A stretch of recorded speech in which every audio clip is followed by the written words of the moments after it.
आप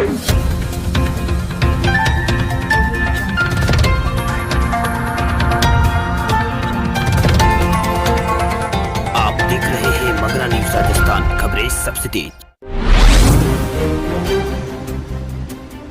पंजाब में फिर खुलेंगे होटल, शॉपिंग मॉल्स और मल्टीप्लेक्स। स्विमिंग पूल को खोलने की नहीं मिली है इजाजत। कोरोना वायरस के मामले एक बार फिर से तेजी से बढ़ने लगे हैं। फेस्टिवल सीजन के दौरान एक बार फिर से कोरोना के नए मामलों में तेजी आई है। इन सब के बीच पंजाब सरकार ने प्रदेश में एक बार फिर से होटल और शॉपिंग मॉल्स और मल्टीप्लेक्स तथा खेल गतिविधियों को इजाजत दे दी है। सरकार की ओर से इसके लिए गाइडलाइन जारी की गई है। पंजाब सरकार ने अपने आदेश में कहा है कि प्रदेश में होटल्स और रेस्टोरेंट और मल्टीप्लेक्स तथा खेल गतिविधि से जुड़े स्पोर्ट कॉम्प्लेक्स को दोबारा खोला जाएगा। वहीं सरकार ने कहा है कि यहां पर कोरोना की गाइडलाइन का पालन करना आवश्यक होगा। हालांकि यह आदेश केवल कंटेनमेंट जोन के बाहर के प्रतिष्ठानों पर ही लागू होगा। पंजाब सरकार ने कहा है कि मॉल्स और मल्टीप्लेक्स और होटल आदि को खोलने के लिए सरकार द्वारा जारी की गई गाइडलाइन का सख्ती से पालन करना होगा। सरकार ने कहा है कि रेस्टोरेंट और होटल के भीतर मौजूद बार को भी खोला जा सकेगा। इन सबको खोलने की अनुमति दी गई है, लेकिन फिलहाल स्विमिंग पूल को बंद रखने के निर्देश सरकार की ओर से दिए गए हैं। सरकार ने आदेश दिया है कि सभी को एसओपी का पालन सख्ती से करना होगा। एनजीटी के आदेश के बाद उत्तर प्रदेश सरकार की शक्ति तक लखनऊ और वाराणसी समेत 13 जिलों में नहीं चलेंगे पटाखे। उत्तर प्रदेश सरकार ने प्रदूषण को देखते हुए बड़ा फैसला लिया है। सरकार ने वाराणसी सहित 13 जिलों में आतिशबाजी पर प्रतिबंध लगा दिया है। लखनऊ के साथ ही 13 जिलों में वायु प्रदूषण का स्तर बहुत खतरनाक है। इन जिलों में पटाखे बैन कर दिए गए हैं। वहां के लोगों को यहां पर दीपावली के दिन डिजिटल और लेजर आदि तकनीकी से प्रयोग करके दीपावली मनाने का आदेश दिया है। वही उत्तर प्रदेश सरकार ने बढ़ते एयर पोल्यूशन की वजह से एनजीटी के निर्देश के बाद राजधानी लखनऊ तथा पीएम नरेंद्र मोदी के संसदीय क्षेत्र वाराणसी में आतिशबाजी पर बैन लगा दिया है।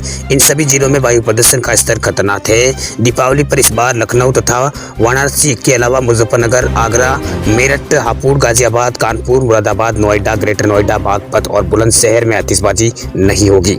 प्रदेश के 75 जिलों में से 13 जिलों में आतिशबाजी पर प्रतिबंध रहेगा, जबकि अन्य जिलों में सिर्फ ग्रीन पटाखे जलाने की यहाँ पर अनुमति दी गई है। प्रदेश में पटाखे बैन का आदेश फिलहाल 30 नवंबर तक जारी रहेगा। 30 नवंबर के बाद प्रदूषण के स्तर पर सरकार समारोह में आगे से समीक्षा के बाद फैसला लेगी। मुख्य सचिव राजेंद्र कुमार तिवारी की ओर से जारी किए गए आदेश में कहा गया कि जिन जनपदों में एक्यूआई उससे बेहतर है वहां पर केवल ग्रीन पटाखे बेचे जाएं। वहीं एनजीटी ने आदेश में कहा है कि देश में जिन राज्यों में एयर क्वालिटी यानी एक्यूआई खराब श्रेणी में बना हुआ है, उन राज्यों में, उन शहरों में 30 नवंबर तक पटाखों के इस्तेमाल और बिक्री पर प्रतिबंध से जुड़े एनजीटी के आदेश यहां पर लागू होंगे। जिन शहरों में एक्यूआई कम है वहां पर सिर्फ ग्रीन पटाखे ही बेचे जा सकते हैं। उत्तर प्रदेश सरकार ने यहां पर पुलिस को 30 नवंबर तक सख्ती से आदेश पालन करवाने के निर्देश दिए हैं। बैंक खातों को आधार से जोड़ने को लेकर सरकार ने दिया है निर्देश। वित्त मंत्री निर्मला सीतारमण ने मंगलवार को बैंकों से 31 मार्च 2021 तक सभी खातों को संबंधित ग्राहकों के आधार संख्या से जोड़ने का काम सुनिश्चित करने को कहा है। उन्होंने कहा है कि वित्तीय समावेश की कहानी अभी पूरी नहीं हुई है तथा अब इसे आगे नहीं बढ़ाना बाकी है। कई खाते ऐसे हैं जो अभी तक आधार से लिंक नहीं हुए हैं। भारतीय बैंक संघ की 73वीं सालाना आम बैठक को संबोधित करते हुए निर्मला सीतारमण ने कहा कि प्रत्येक खाता 31 मार्च 2021 तक आधार से जुड़ना चाहिए। यह भी जरूरी तथा लागू हो कि पैन कार्ड से जोड़ा जाना आवश्यक हो। उन्होंने कहा है कि बैंकों को डिजिटल भुगतान को प्रोत्साहित और अन्य रूप से किए जाने वाले भुगतान को प्रोत्साहित करना चाहिए। उन्होंने यूपीआई आधारित भुगतान को अपनाने पर जोर दिया। वित्त मंत्री ने कहा कि यूपीआई हमारे सभी बैंकों में आम बोलचाल के शब्द में होना चाहिए।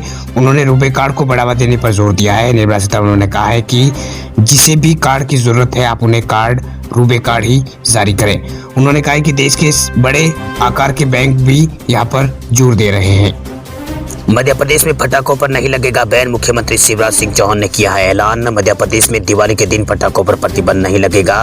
सूबे के मुख्यमंत्री शिवराज सिंह चौहान ने इस बात का ऐलान किया है। मुख्यमंत्री ने ट्वीट करके इसकी जानकारी दी है कि राज्य में पटाखों पर बैन नहीं लगेगा, लेकिन चीनी पटाखे यहां पर नहीं जलाए जाएंगे। दरअसल एक सोशल मीडिया यूजर्स के सवाल का जवाब देते हुए मुख्यमंत्री शिवराज सिंह चौहान ने ट्वीट किया कि मध्य प्रदेश खुशियों का प्रदेश है। यहाँ पर हम खुशियों पर कभी किसी तरह का कोई प्रतिबंध नहीं लगाते। प्रदेश में पटाखों पर कोई प्रतिबंध नहीं होगा। हाँ, लेकिन चीनी पटाखों पर प्रतिबंध जरूर है। आप भगवान राम के अयोध्या लौटने की खुशी मनाइए, पटाखे जलाइए और धूमधाम से दिवाली मनाइए। इसके अलावा शिवराज सिंह चौहान ने ट्वीट में यह भी जानकारी दी है कि देवी देवताओं के चित्र वाले पटाखे न जलाएं। अपने ट्वीट में शिवराज सिंह चौहान ने लोगों से अपील की कि पटाखे जलाते वक्त इस बात का जरूर ध्यान रखिएगा कि किसी भी देवी देवता की तस्वीर वाले पटाखे ना बेचे ना खरीदे। इस पर पूर्ण रूप से प्रतिबंध है। इसके अलावा शिवराज सिंह चौहान ने कहा कि दिवाली के मौके पर छोटे छोटे व्यापारी भाइयों को आर्थिक रूप से सशक्त करने के लिए मिट्टी से बने दीपक खरीदे। जितने भी स्थानीय उत्पाद है उन्हें प्राथमिकता दे। हालांकि एनजीटी ने दिल्ली एनसीआर में 9 नवंबर से 30 नवंबर तक पटाखे जलाने पर बैन लगा दिया है। कोरोना वायरस की वजह से इस बार दिवाली पर वायु प्रदूषण को रोकने और कोविड-19 के मरीजों की समस्याओं का ध्यान रखते हुए एनजीटी ने यह फैसला लिया है। धनतेरस और दिवाली से पहले 50,000 से नीचे आया है सोना। दवा कंपनी फाइजर के कोरोना संक्रमण को रोकने के टीका बनाने की खबर से सोमवार को वायदा बाजार में सोने और चांदी की कीमतों में बड़ी गिरावट देखने को मिली है। मल्टी कमोडिटीज एक्सचेंज यानी MCX में सोने का भाव 2,571 रुपए टूटकर 49,569 रुपए पर आ गया। धनतेरस और दिवाली से पहले सोने और चांदी की कीमतों में भारी गिरावट देखने को मिली है। इससे पहले शुक्रवार को सोने का भाव MCX पर 52,167 रुपए था। वहीं चांदी का वायदा भाव में भी 4,700 रुपए से ये ज्यादा टूटकर आज 60,725 रुपए प्रति किलो पर आ गया है। वहीं Angel broking deputy vice president Anuj Gupta ने बताया कि कोरोना टीका आने की खबर आने वाले दिन में ही सोने और चांदी दोनों की कीमतों में भारी गिरावट देखने को मिली है। वैश्विक बाजार में सोने का भाव $100 तक इसमें गिरावट देखने को मिली है। इसका असर आने वाले दिनों पर घरेलू सराफा बाजार में देखने को मिलेगा। सोने की कीमत में बढ़त का सिलसिला जारी सोमवार को लगातार चौथे दिन जारी रहा। दिल्ली सराफा बाजारों में सोना 277 रुपए की बढ़त के साथ 52,183 रुपए प्रति 10 ग्राम पर पहुंच गया। वह HDFC सिक्योरिटीज ने यह जानकारी दी है।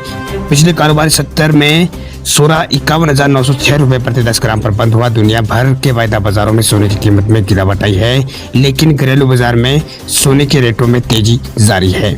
केंद्र सरकार ने टैक्स पेयर्स को बड़ी राहत दी है। इनकम टैक्स डिपार्टमेंट टैक्स विवादों को निपटाने के लिए लाई गई विवाद से विश्वास स्कीम की समय सीमा 31 मार्च 2021 तक बढ़ा दी गई है। इस योजना को लाने का मकसद निलंबित कर विवादों को हल करना है। इस योजना के तहत टैक्स पेयर्स को केवल विवादित टैक्स का राशि को यहाँ पर भुगतान करना होगा। आपको बता दें कि कोर्ट में प्रत्यक्ष कर से जुड़े 9.32 लाख करोड़ रुपए के करीब 4.83 लाख मामले निलंबित पड़े हुए हैं। विवादों से विश्वास स्कीम लाने का मकसद निलंबित कर विवादों का समाधान करना है। इस योजना के तहत करदाताओं को केवल विवादित टैक्स राशि का भुगतान करना होगा। उन्हें ब्याज और जुर्माने पर पूरी छूट मिलेगी, लेकिन शर्तों के मुताबिक उन्हें इसका भुगतान 31 मार्च 2021 से पहले करना होगा। दरियार विवाद से विश्वास योजना 17 मार्च 2020 से प्रभावी थी। ये प्रभाव में आई थी। इससे पहले टैक्स पेयर्स को राहत देने के लिए योजना के तहत घोषणा करना और भुगतान की सीमा इसकी 31 मार्च 2020 से बढ़ाकर अब 30 जून 2020 पहले कर दी गई थी। बाद में इसे बढ़ाकर 31 दिसंबर 2020 कर दिया गया था। पहले घोषणा और भुगतान दोनों 31 दिसंबर 2020 तक किए जाने की जरूरत थी। अब तीसरी बार योजना के तहत समय सीमा इसकी बढ़ाई गई है, जो कि 31 मार्च 2020 कर दी गई है। देश में पिछले 24 घंटों में सामने आए 38,000 नए कोरोना के केस। बरनों से ज्यादा मरीज हो चुके हैं भारत में ठीक। भारत में कोविड-19 के 38,074 नए मामले 24 घंटों में सामने आने के बाद देश में संक्रमण के कुल मामले बढ़कर 85,51,731 हो गए हैं। इनमें 79 लाख से अधिक लोग भारत में संक्रमण से मुक्त होने के साथ ही देश में मरीजों का ठीक होने की दर 92.64% हो गई है। केंद्रीय स्वास्थ्य मंत्रालय के ताजा आंकड़ों के अनुसार देश में संक्रमण के 448 लोगों की मौत पिछले 24 घंटों में कोरोना संक्रमण के कारण हुई है। देश में संक्रमण के कारण अब तक 1,27,059 लोगों की मौत हो चुकी है। मंत्रालय ने बताया है कि अब तक 79,57,406 लोग कोरोना मुक्त होने के साथ ही देश में मरीजों के ठीक होने की दर 92.64% हो गई है। देश में कोविड-19 से मृत्यु दर कम होकर 1.47% रह गई है।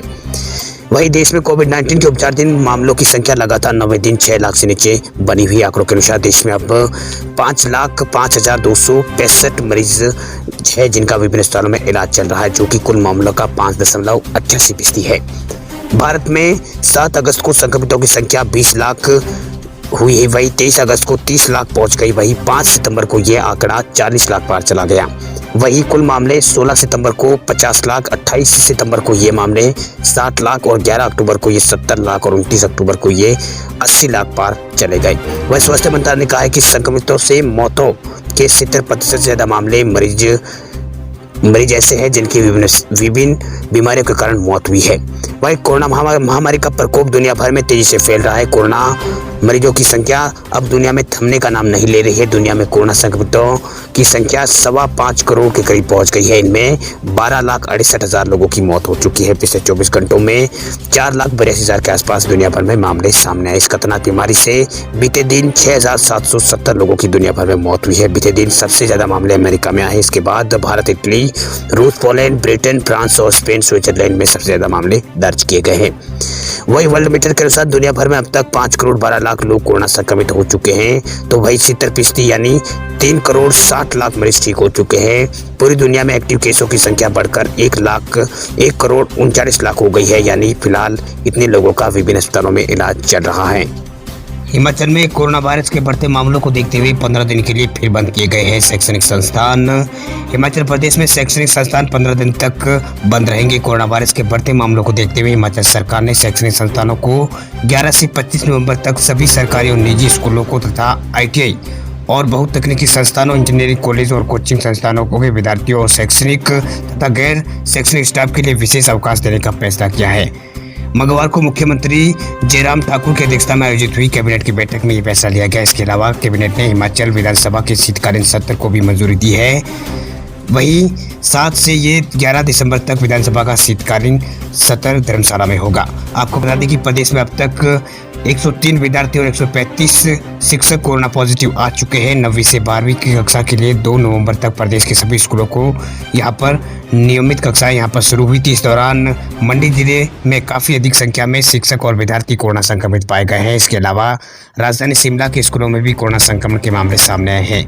वहीं स्कूलों में बड़े कोरोना संक्रमण के मामले के चलते अन्य जिलों के अभिभावकों ने बच्चों को स्कूल भेजने के लिए सहमति पत्र देने से परहेज कर रहे हैं। इसके चलते स्कूलों में नियमित कक्षाएं लगाने के लिए आने वाले विद्यार्थियों की संख्या बहुत कम हो गई, जिसको देखते हुए सरकार ने दिवाली के दौरान संस्थानों को बंद रखने का फैसला लिया है। खबरों की दुनिया में आइए हमारे साथ कहीं भी और कभी भी जुड़िए। हम मिलेंगे फेसबुक पर, हम दिखेंगे यूट्यूब पर, हमें फॉलो कीजिए ट्विटर पर। देश प्रदेश की ताजा तरीन खबरों के लिए मगरा न्यूज़ राजस्थान के यूट्यूब चैनल को सब्सक्राइब कीजिए और साथ में घंटी का निशान दबाइए।